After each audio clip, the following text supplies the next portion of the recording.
my name is Mamie Allen, and I'm an instructor here at UMA. Today we'll discuss the respiratory system, Part 2. We'll take a look at the pathological conditions that affect the respiratory system. Welcome again to our Part 2 of the respiratory system. In today's lecture, we'll discuss the pathology that's related to the respiratory system. To get started, we begin with the acronym COPD. COPD means chronic obstructive pulmonary disease, and this would be a group of lung diseases in which the bronchial airflow is obstructed, making it difficult to breathe out. COPD most often is caused by long-term smoking, and it's usually permanent as well as progressive. Most of those who suffer with COPD will have two related medical conditions, chronic bronchitis as well as emphysema. So let's take a look at both. Chronic bronchitis is a disease in which the airways have become inflamed due to that recurrent exposure of that inhaled irritant, being the smoke in our previous example. If we were to break down the term bronchitis, bronch means bronchus, which is a structure within the lung, and then itis means inflammation. Keep in mind, this irritant will cause chronic coughing, difficulty getting air in and out of the lungs, as well as an increased risk of bacterial lung infections. The next condition, emphysema.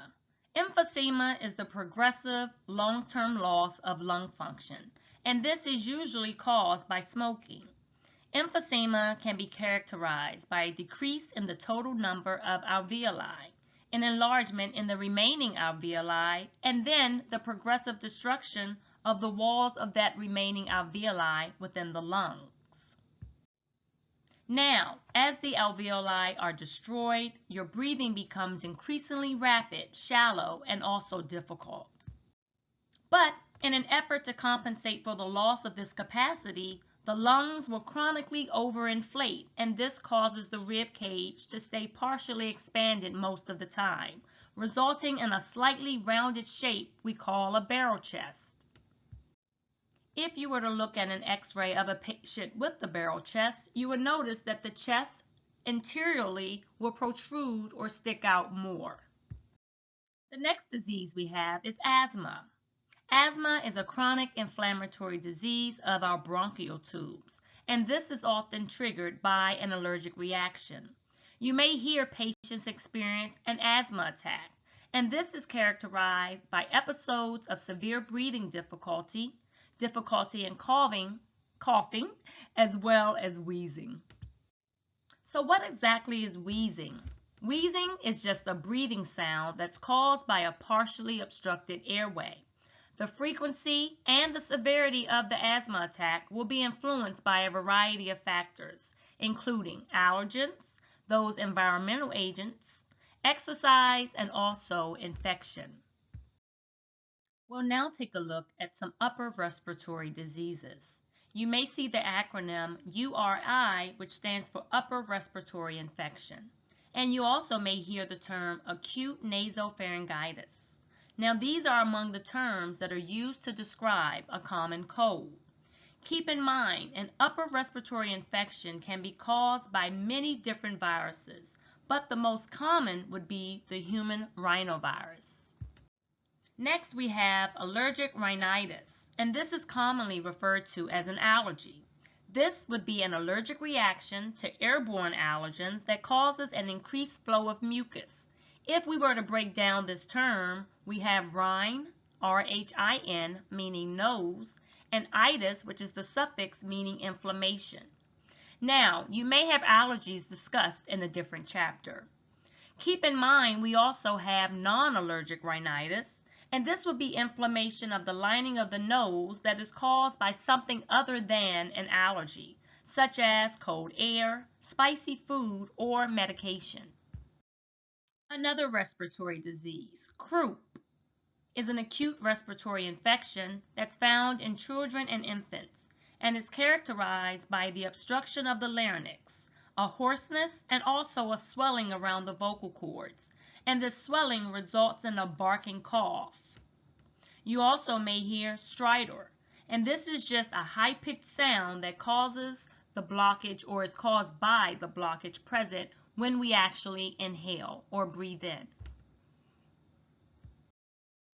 Here we have diphtheria, and this is an acute bacterial infection of the throat and the upper respiratory tract. The diphtheria bacteria produces toxins that can damage our heart muscles as well as the peripheral nerves. But through immunizations, the disease is now largely prevented. The next we have is epistaxis, and this is what we also call a common nosebleed. This will be bleeding from the nose that may be caused by dry air, an injury, and medication that's used to prevent blood clotting or sometimes high blood pressure. Look at influenza. Influenza is also known as the flu, and this is an acute but highly contagious viral infection, and it's characterized by respiratory inflammations, also fever and chills, as well as muscle pain.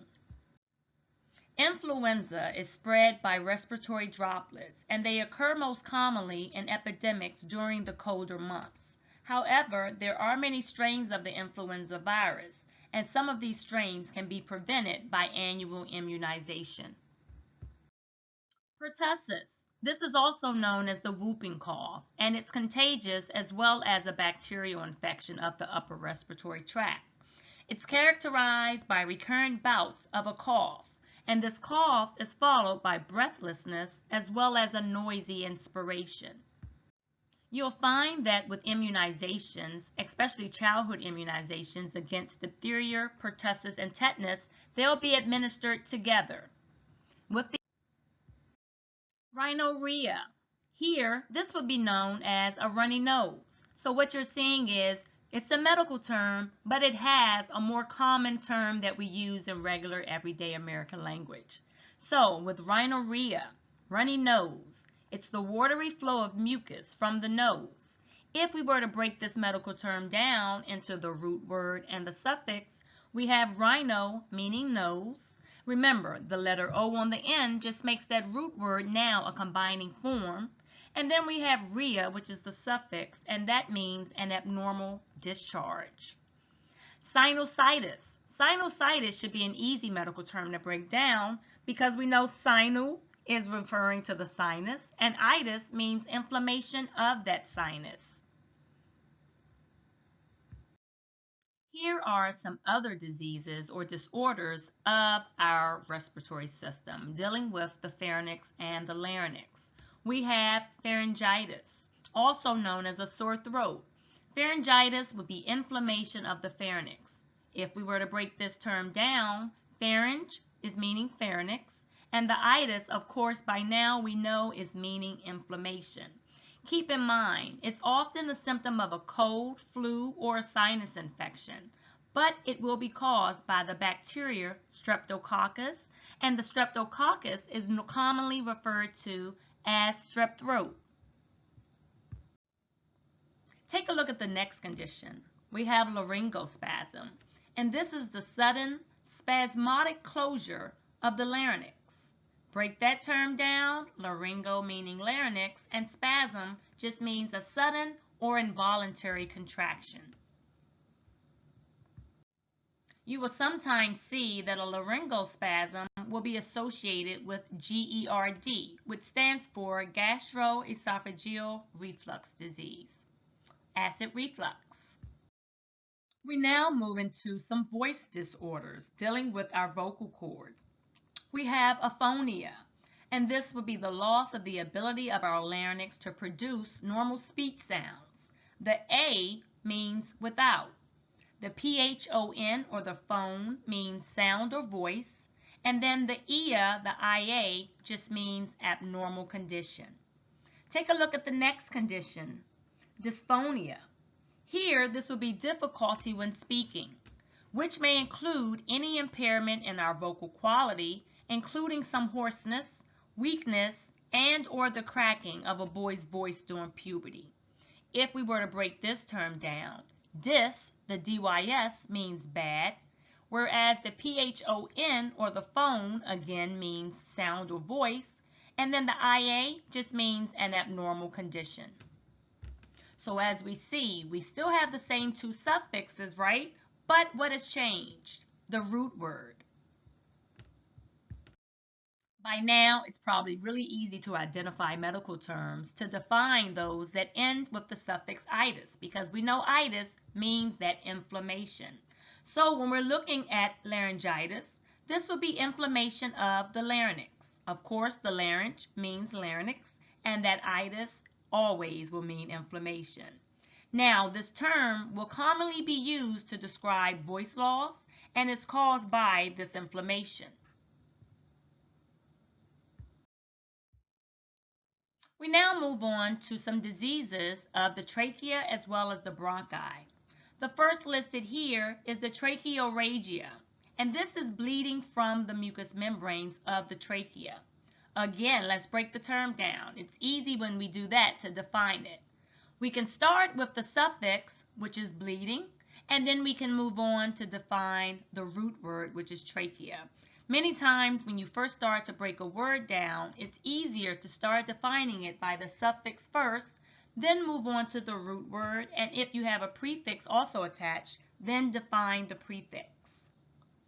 Let's take a look at the next condition. We have bronchiectasis, and this is the permanent dilation of the bronchi, and this will be caused by chronic infection and inflammation. Let's break this term down as well. We have the broncho, meaning bronchus, or I should say bronchi, meaning bronchus. And then we have the ectasis, which means stretching or enlargement. Here's another. We have bronchorrhea. And bronchorrhea is an excessive discharge of mucus from the bronchi. Remember, the bronchi would be a structure within the lung. Broncho, again, means bronchus, and rhea just means an abnormal flow. Think of the word diarrhea. This would often be caused by chronic bronchitis or asthma. We now move on to the pleural cavity. And within the pleural cavity, we have pleura, which is just the fluid within. So we have pleurisy, and this is also known as pleuritis. And if you're thinking inflammation, I think you're right. This will be inflammation of the pleura. And this would be the membranes that cover the lungs as well as line the pleural cavity. Now, pleurisy, which also causes other conditions, may result from trauma, also tuberculosis, some connective tissue diseases, or an infection. Let's break this word down. Pleur, the P-L-E-U-R, is meaning pleura. And then the I-S-Y, issy, is just a noun ending. Next, we have pleurodynia. And this would be a sharp pain that occurs when the inflamed membranes rub against each other with each inhalation. Pleuro is meaning pleura, and dynia, D-Y-N-I-A, means pain. Keep in mind there may be more than word, or maybe I should say, there may be more than one word part that will identify similar terms, such as dynia can mean pain, and algia can also mean pain. Next, we have pleural effusion, and pleural effusion is caused by the excess accumulation of fluid in that pleural space. This will produce a feeling of breathlessness because it prevents the lungs from fully expanding. Now, keep in mind the word effusion. Effusion is the escape of fluid from blood or our lymphatic vessels into the tissues or into the body cavity. And you'll remember the body cavity are those hollow spaces that encloses our internal organs. It holds it as well as protect those organs. Next, we have pyothorax, and this is characterized by the presence of pus in the pleural cavity between the layers of the pleural membrane. Pyo is the root word meaning pus, and thorax means thoracic or the thorax cavity. Take a look at the next word. We have empyema, refers to a collection of pus within a body cavity. That one's pretty easy to remember. Hemothorax. This would be a collection of blood within the pleural cavity. Let's break this word down as well. We have hemo, meaning blood, And then we have thorax, again meaning the chest area. This condition will often result from chest trauma, such as stab wounds, or it can be caused by a disease or surgery.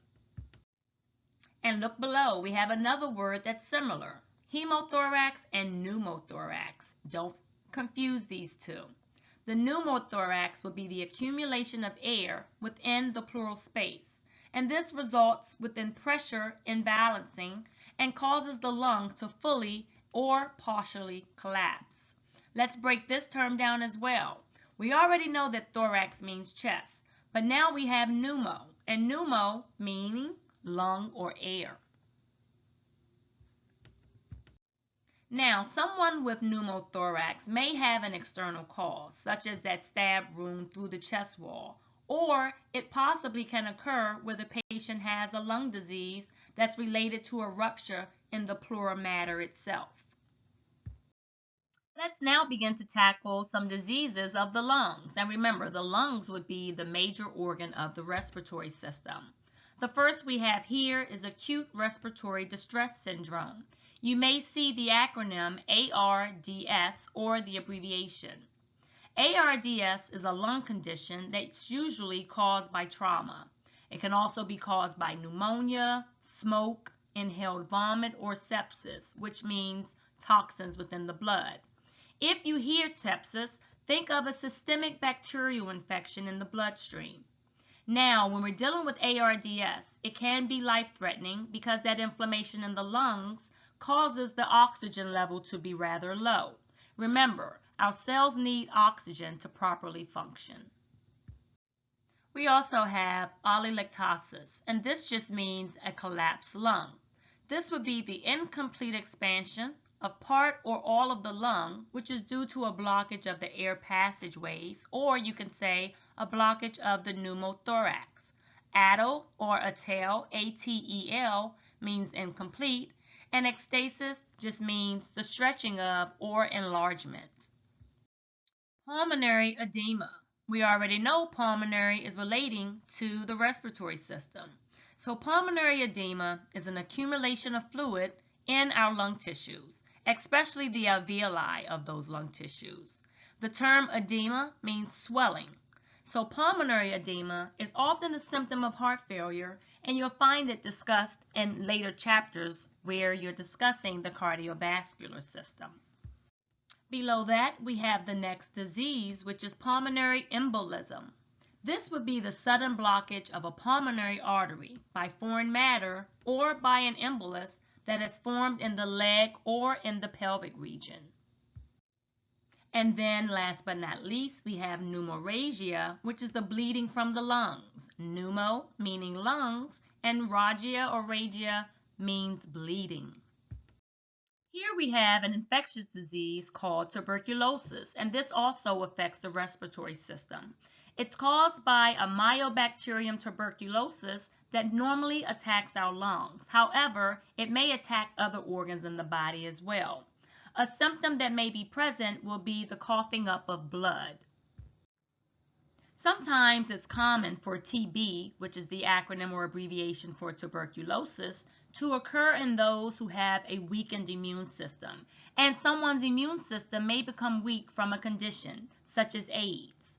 Now, in a person with a healthy level, they may show no symptoms.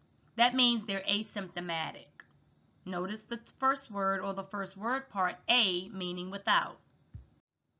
Now, moving on, we also have a multi-drug resistant tuberculosis, and this is a more rather dangerous form of the disease, and it can occur when the prescribed drug is not strictly followed, and this would actually rendering the treatment insufficient to destroy all bacteria. So what actually happens is ultimately bacteria will be left in the patient's system. Now, pneumonia is a term you may have heard before in everyday language. Pneumonia is a serious inflammation of the lungs in which the alveoli and the air passages begin to fill with pus as well as other fluids. Let's break this word down as we love to do. We have the pneumon or the pneumo meaning lung, and then that IA means abnormal condition. Now, pneumonia is most commonly caused by an infection, and often will follow a cold, a flu, chronic illness, or some other conditions. The elderly may see high cases of pneumonia. Why? Because the immune system may be a little weaker. There are two types of bacterial pneumonia, and they're named for the parts of the lungs that they affect. First, we have our bronchopneumonia, and this will be a localized form of pneumonia that often affects the bronchioles. Break that down. Broncho meaning bronchial tubes, pneumo or pneumon meaning lung, and then that IA, of course, is meaning our abnormal condition. Now, our bronchopneumonia often leads to lobar pneumonia, which brings us to the second type of bacterial pneumonia. Here with lobar pneumonia, this will affect larger areas of the lung and often includes one or more sections or lobes of the lung.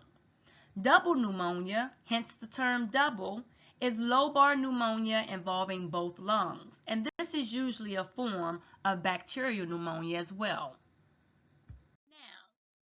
Now, there are also pneumonia that may be named after the causative agent, meaning what actually caused this. So let's take a look at the first condition.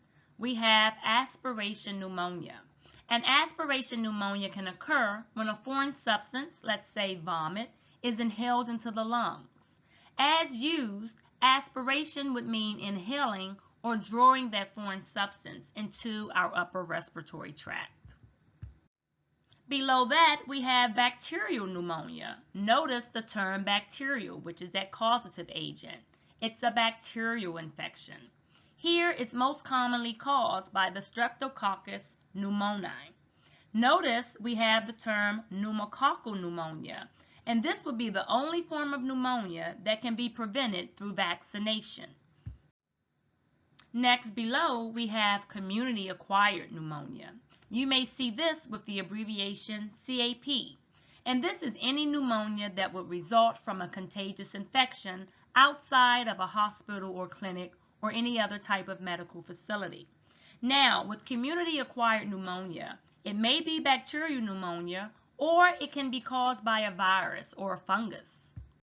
But it's important to note that this is the most common form of pneumonia and it can affect those of all ages. And here we have another, hospital-acquired pneumonia. This will be similar to the previous one we just looked at, the community-acquired pneumonia. Now, with hospital-acquired pneumonia, this would be a type that's contracted during a stay in the hospital, when the patient's defenses are impaired or lowered. Remember, the patient's immune system plays a key role in the patient acquiring certain diseases. Patients on a ventilator are particularly at a higher risk. The next condition here is mycoplasma pneumonia, and we also refer to this as walking pneumonia, which I'm sure you've probably heard before. Now, when we think of walking pneumonia, this will be a milder form. However, it's longer lasting, and it's caused by the bacteria Mycoplasma pneumoniae. This gets the name from the fact that the patient is often bedridden, not able to leave the bed. To conclude, we'll end with these conditions or these diseases. We have pneumocystis pneumonia, and then we also have viral pneumonia. When you think of pneumocystis pneumonia, think of it as being an opportunistic infection, and it's caused by a yeast-like fungus. Now, with viral pneumonia, hence the name viral, this is giving you a clue that it's caused by many different types of viruses, and this type of pneumonia actually accounts for about a third of our pneumonia cases. Now, as we conclude here, keep in mind some of the terms that we discussed today, some of those pathological diseases. Also, remember those abbreviations, because many times when looking at documentation, you may see abbreviations used interchangeably for the structure or for the medical term itself. So I hope you found this beneficial, and good luck to you. Have a good day.